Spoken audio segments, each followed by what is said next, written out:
হিংসা বিদ্বেষ এগুলো মারাত্মক ক্ষতিকর জিনিস। রাসূল পাক সাল্লাল্লাহু আলাইহি সাল্লাম বলেন, মান কানা ফি কলবি খারাদাম মিনাল কিবর লা ইয়াদখুলুল জান্নাতা আবাদা।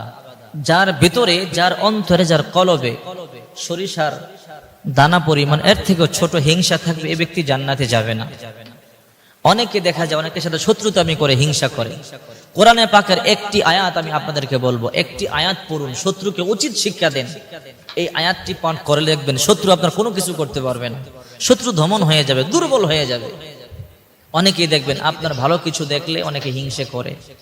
মানুষের মধ্যে এই রোগটা অনেক বেশি, এটাকে কুকুরের স্বভাব বলা হয়। দেখবেন একটা কুকুর একটা গরু সে খেতে পারবে না, জানে এটা পচে যাবে, এরপর অন্য কুকুরদেরকে আসতে দেয় না। তো মানুষদের মধ্যে এমন মানুষ আছে যে আমি এটা পাবো না কিন্তু তোমাকে দিব না, এরকম মানুষ আছে।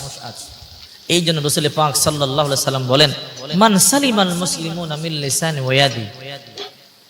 রাসূল বলেন, সে ব্যক্তি আমার উম্মত নয় যার হাত ও মুখ থেকে অন্য প্রতিবেশী নিরাপদ নয়। অথচ আল্লাহ পাক রব্বুল আলামিন সূরাতুল হুজুরাতে বলেন, ইন্নামাল মুমিনুনা ইখওয়া ফাসলিহু বাইনা আখাওয়াইকুম। একজন মুসলমান অপর একজন মুসলমানের ভাই, তোমরা একে অপরকে মিলিয়ে দাও, তোমরা একে অপরের প্রতি সদয় হও। অথচ আমরা একে অপরের প্রতি ঘৃণ্য মনোভাব, হিংসাত্মক মনোভাব নিয়ে আমরা কাজ করি, একে অপরের ক্ষতি সাধন করি। এটা কিন্তু কখনো উচিত নয়। এই জন্য যখন কেউ শত্রুতামি করবে আপনি বুঝতে পারবেন, শত্রু সবার ছিল। আমাদের নবীজিরও শত্রু ছিল, ইব্রাহিম নবীর শত্রু ছিল, মুসা নবীর শত্রু ছিল, প্রত্যেকটা নবীর শত্রু ছিল। জাকারিয়া আলাইহিস সালামের শত্রু ছিল, তাই জাকারিয়া আলাইহিস সালামকে করাত দিয়ে কেটে ফেলেছিলেন। হযরতে নূহ আলাইহিস সালামের শত্রু ছিল, উনি নামাজ পড়তেন, পিছনে পিঠের মধ্যে কুঠার দিয়ে আঘাত করতেন। মুসা আলাইহিস সালামকে দেখেছেন ফেরাউন কত কষ্ট দিয়েছে, ইব্রাহিম আলাইহিস সালামকে অগ্নিকুণ্ডে নিক্ষেপ করেছে। আমাদের নবীজিকে মক্কার কাফেরেরা আবু জাহেল, উতবা, শাইবা, আবু লাহাবরা অনেক কষ্ট দিয়েছে। এই জন্য শত্রু থাকতেই পারে, স্বাভাবিক। তো শত্রুকে দমন করবার সেই ক্ষমতা আল্লাহ পাক রব্বুল আলামিন কোরআনে দিয়েছেন। যে আয়াতটির কথা বলতেছিলাম, এই আয়াতটি একবার মাত্র পাঠ করেন, দোয়াটি একবার পাঠ করেন, শত্রু দমন হবে। সূরাতুল আলে ইমরানের 173 নম্বর আয়াত, সূরা আলে ইমরানের 173 নম্বর আয়াত, হাসবুনাল্লাহু ওয়া নি'মাল ওয়াকিল, হাসবুনাল্লাহু ওয়া নি'মাল ওয়াকিল। আপনি এই দোয়াটা পাঠ করুন আর শত্রুর কথা মনে মনে ভাবুন। আপনি যদি এই দোয়া পাঠ করেন আর শত্রুর কথা মনে মনে ভাবেন, ইনশাআল্লাহ শত্রু দমন হবে। হয়তো শত্রু কোনো কারণে আপনার কাছে ক্ষমা চাইতে বাধ্য হবে, মাপ চাইতে বাধ্য হবে, নতুবা শত্রু যে কোনো বিপদে পড়ে অবশ্যই সে দমন হয়ে যাবে, ইনশাআল্লাহ আপনার কোনো ক্ষতি করতে পারবে না। এটা কোরআনের আমল, পাওয়ারফুল আমল। এই জন্যে শত্রুকে ভয় করবেন না, ভয় করবেন তো আল্লাহকে, কারণ আল্লাহর উপরে কারো ক্ষমতা নাই। শত্রুকে ভয় করবেন না। যখনই কেউ আপনার সাথে শত্রুতামি করবে তখন আপনি আমল করবেন, আল্লাহর কাছে পানা চাইবেন।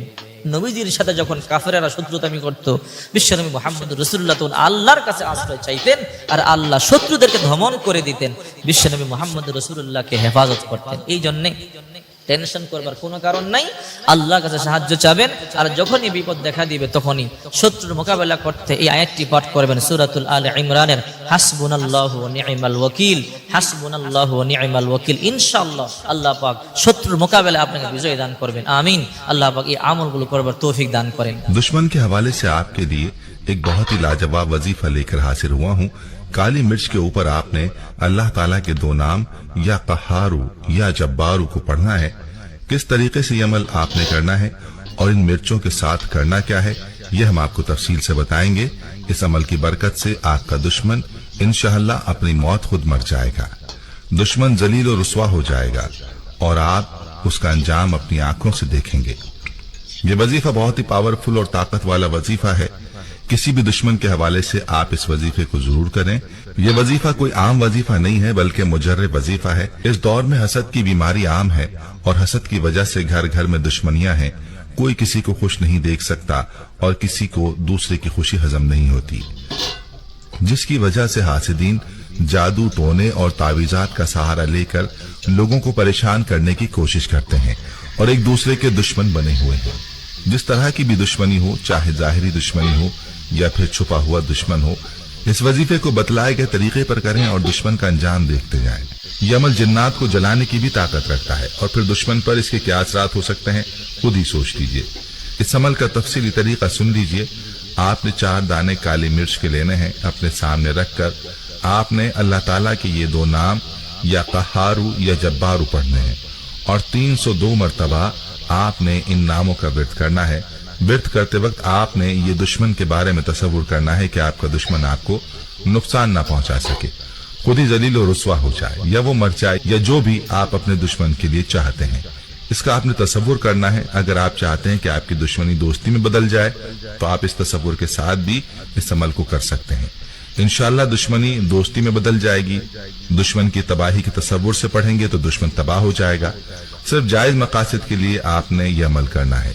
यह अमल मुकम्मल करने के बाद आपने काली मिर्चों को मिट्टी के अंदर दफन कर देना है और जो अमल आपने किया है उस अमल को आपने दुश्मन पर तसव्वुर करके अंदर ही अंदर फूंक मार देनी है।